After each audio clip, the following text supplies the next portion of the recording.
মুখোমুখি অনুষ্ঠানে আপনাদের স্বাগত। আমি জ্যোতিষী শ্রীমতী ভারতী জ্যোতিষ সংক্রান্ত কিছু বিষয় আলোচনা করতে চাই। তার আগে বলবো, যদি আপনাদের অনুষ্ঠানটি ভালো লাগে তাহলে চ্যানেলটি সাবস্ক্রাইব করুন এবং লাইক দিন, আরও ছড়িয়ে দিন যাতে আরও অন্যান্য লোক দেখতে পারে। এর আগের অনুষ্ঠানে আমি বলেছিলাম শনিচন্দ্রের কুফল সম্বন্ধে, আজ আমি সেটা নিয়ে বলবো। তার আগে আমি চন্দ্র সম্বন্ধে কিছু বলে নিতে চাই। চন্দ্র আমাদের মন মানসিকতার প্রধান কারক গ্রহ।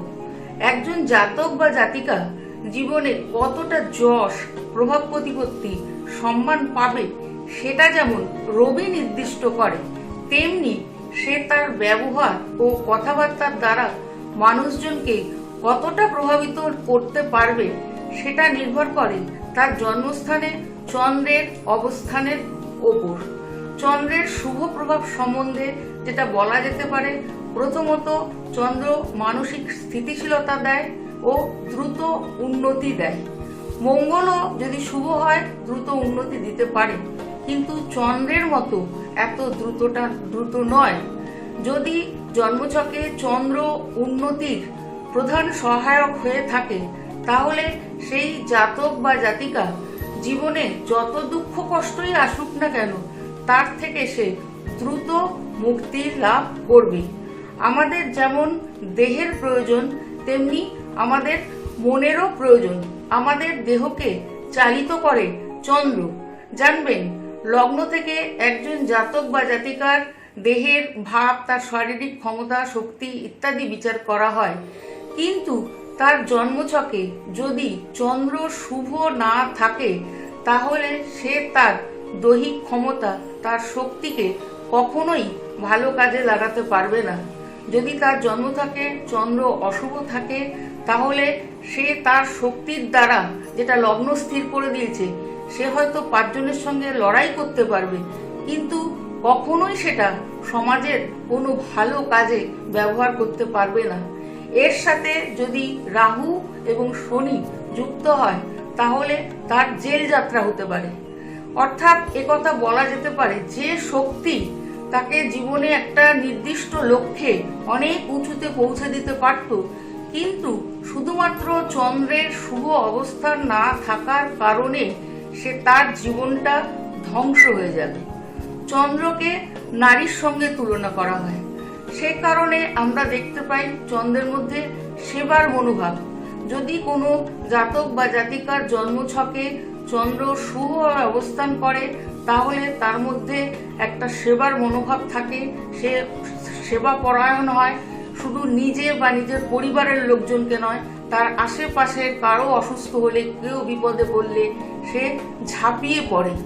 আমাদের সাবকনসিয়াস মাইন্ড নিয়ন্ত্রণ করে কিন্তু চন্দ্র, অর্থাৎ আমাদের মনে কি চলছে তার হদিশ পাই আমরা চন্দ্র থেকে। একটা কথা মাথায় রাখবেন, আমরা জীবনে যা কিছু প্রাপ্তি, অর্থাৎ কখন কোনটা পাবো সেটা কিন্তু ঠিক করে দেবে চন্দ্র। হয়তো কোনো একটা ঘটনা, তার ফল দেবে শনি, কিন্তু যতক্ষণ না চন্দ্র গোচরের সেই ভাবের সঙ্গে যুক্ত হবে ততক্ষণ কিন্তু সে সেই ফল পাবে না। অর্থাৎ চন্দ্র কিন্তু এক্ষেত্রে অত্যন্ত গুরুত্বপূর্ণ ভূমিকা পালন করে থাকে। চন্দ্র বিভিন্ন গ্রহের সঙ্গে বিভিন্ন রকম ফল দেয়। তবে একটা কথা বলি, চন্দ্র এবং বৃহস্পতি এই যোগ, এটা কিন্তু শুভ যোগ। যদি কোনো জাতক বা জাতিকার জন্মছকে চন্দ্র বৃহস্পতি একত্রে থাকে তাহলে সে সমাজের প্রিয় হবে। যদি জন্মছকে চন্দ্র এবং বৃহস্পতি একত্রে আছে এবং এই যোগটি অত্যন্ত জোরালো, অর্থাৎ চন্দ্র বৃহস্পতির নক্ষত্রে বা বৃহস্পতি চন্দ্রের নক্ষত্রে, এবং সেই বৃহস্পতি জন্মছকে শুভভাবে অবস্থান করছে, তাহলে জানবেন সে সমাজে প্রভাব, প্রতিপত্তি, শ্রদ্ধা, মান সম্মান ইত্যাদি পাবে এবং জীবনে কিন্তু অনেক উন্নতি করতে পারবে। জ্যোতিষে একটা ভাষ্য আছে যে চন্দ্র বৃহস্পতি যোগ হলে অর্থভাব ভালো হয়, কিন্তু আমি ব্যক্তিগতভাবে এইটা লক্ষ্য করিনি। হয়তো বলা হয়ে থাকে যেহেতু বৃহস্পতি অর্থকারক সেহেতু এটা হতে পারে, কিন্তু আমার ব্যক্তি জীবনে এটা আমি লক্ষ্য করিনি। এবারে বলবো চন্দ্র মঙ্গলের যোগ। চন্দ্র মঙ্গলের যোগ কিন্তু কখনো ভালো হয় না।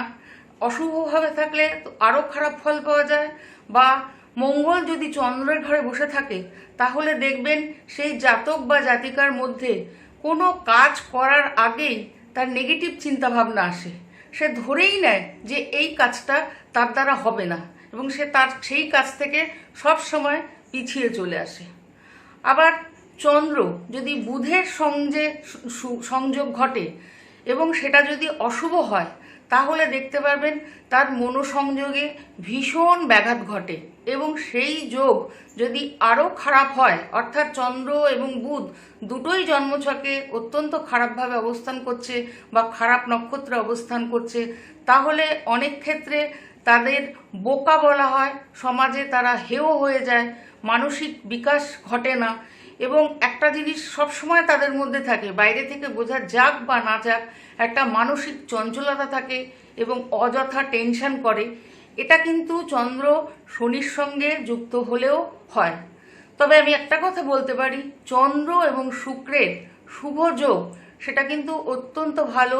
যদি জন্মছকে চন্দ্র শুক্রের সঙ্গে শুভ যোগ স্থাপিত হয় তাহলে সেই জাতক বা জাতিকার পার্টনার কিন্তু মনের মতো হয়, অত্যন্ত কেয়ারিং হয়, তাদের স্বামী স্ত্রীর সম্পর্ক অত্যন্ত ভালো হয়, একে অপরের রুচির মধ্যে মিল থাকে, কখনোই কেউ কারো নজরকে ছোট করে না।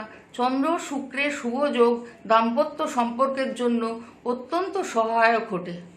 এবার আমি যেটা বলবো, যেটা আমি গত অনুষ্ঠানে বলছিলাম, যে চন্দ্র শনির যোগ কিন্তু ভালো নয়।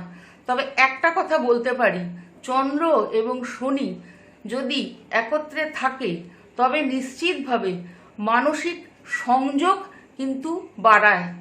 হয়তো আমি দেখেছি বা আপনারাও দেখেছেন, কোনো জাতক বা জাতিকা যখন তার পড়াশোনা শুরু বা জীবনের অনেকটা দিন পর্যন্ত তার লেখাপড়ায় হয়তো সেরকম মন নেই, কিন্তু যখন গোচরে বা তার দশা অন্তর্দশায়, অর্থাৎ চন্দ্রের দশা চলতে পারে বা শনির দশা চন্দ্রের অন্তর্দশা চলতে পারে, সেই যে সময়টা তার মনোসংযোগ কিন্তু অত্যন্ত বেড়ে যায়, এবং তার ফলে যেই ছেলেটি আগে সেরকম ভালো লেখাপড়া করতে পারতো না, সেটা যদি তার জীবনের একটা উল্লেখযোগ্য সময় হয়, হয়তো উচ্চশিক্ষার ক্ষেত্রে হলো, সেক্ষেত্রে সে কিন্তু খুব ভালো ফল পায়। এটা আমি অভিজ্ঞতা থেকে দেখেছি।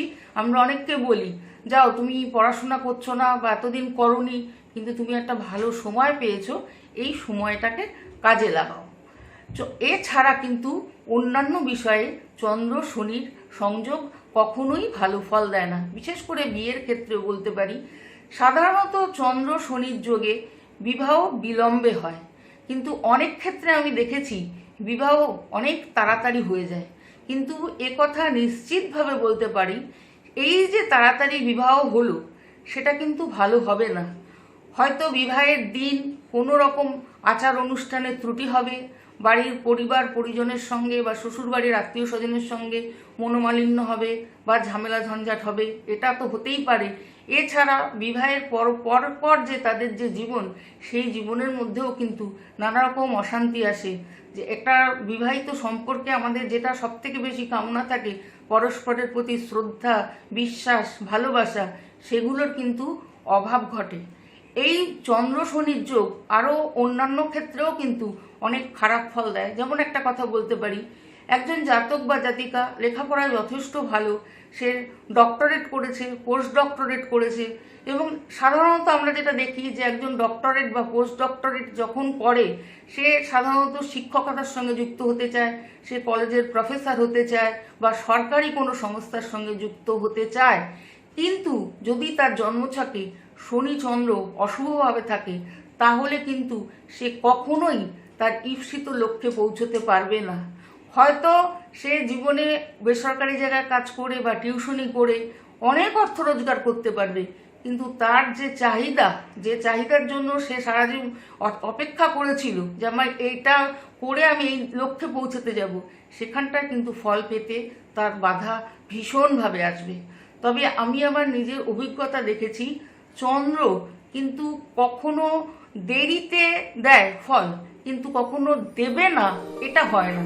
তবে অনেক ক্ষেত্রে দেখেছি বিবাহের ক্ষেত্রে যদি চন্দ্র শনির যোগ থাকে 90% বিয়ে হয়, কিন্তু 10% বিয়ে কিন্তু কখনোই হয় না। এটা কিন্তু আমি আমার অভিজ্ঞতা দেখেছি। চন্দ্র শনির যোগে এই যে বাকি 10% জীবনেও বিয়ে হয় না। এবারে বলবো চন্দ্র রাহু সংযোগ। চন্দ্র রাহু সংযোগ কিন্তু কখনোই ভালো না। সেই জাতক বা জাতিকা কোনো কাজ পরিকল্পনা করে করতে পারবে না, এবং যদিও বা পরিকল্পনা করে সেটা ভুলভাল পরিকল্পনা করবে। এবং চন্দ্র রাহু যদি অশুভভাবে যুক্ত হয় তাহলে দেখা যায় তার পারিবারিক জীবন কখনোই ভালো হয় না, সমাজে তার প্রভাব প্রতিপত্তি থাকে না, তার মান সম্মান নষ্ট হয়, ইত্যাদি ইত্যাদি।